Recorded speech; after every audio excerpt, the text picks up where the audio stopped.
सांगोला तालुक्यामध्ये तुम्ही दौरा केलेला आहे, कशा पद्धतीने अतिवृष्टी झालेली आणि कशा पद्धतीने प्रशासनाला सूचना देण्यात आलेली?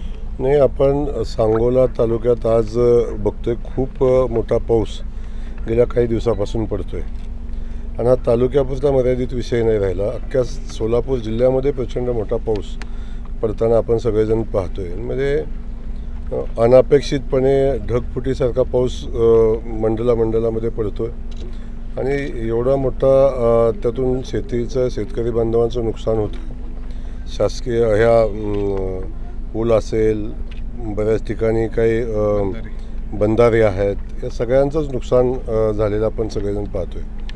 तातडीच्या सूचना माननीय मुख्यमंत्री महोदयांनी दिलेल्या आहेत. आमच्या सगळ्या पालकमंत्र्यांनाही सूचना आहेत की तातडीने जाऊन पाहणी करा. ज्या ज्या ठिकाणी तातडीच्या मदतीची आवश्यकता आहे त्या ठिकाणी आपण मदत करतोयच.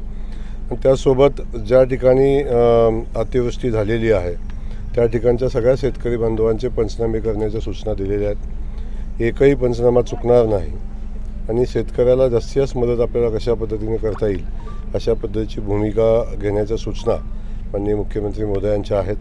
आणि त्या अनुषंगानं सगळे प्रांत आहेत, तहसीलदार आहेत, कलेक्टर आहेत आणि बाकी सगळ्याच यंत्रणा आहेत, CO आहेत जिल्हा परिषद इथं. या सगळ्या व्यवस्थेला आपण तातडीनं पंचनाम्याची प्रक्रिया पूर्ण करण्याच्या सूचना दिलेल्या आहेत. अडचणी अजून आहेत की काही ठिकाणी अजून पाणी असल्यामुळे त्या ठिकाणी पंचनामे करता येत नाहीत. ही अडचण मोठी आहे. जसं जसं पाणी कमी होईल तसं तसं पंचनामे करून घेऊन तातडीनं पंचनाम्याचे रिपोर्ट सरकारला पाठवण्याच्या सूचना आहेत. आणि त्या अनुषंगानं जास्तीत जास्त मदत कशी या निमित्तानं शेतकऱ्यांना देता येईल याची व्यवस्था सरकार करेल. सांगोला तालुक्यात सर्वत्रच मोठ्या प्रमाणात पाऊस झाला आहे. आव्हानी परवा मागणी केली की ओला दुष्काळ जाहीर करावा, पंचनामे सरसकट व्हावे.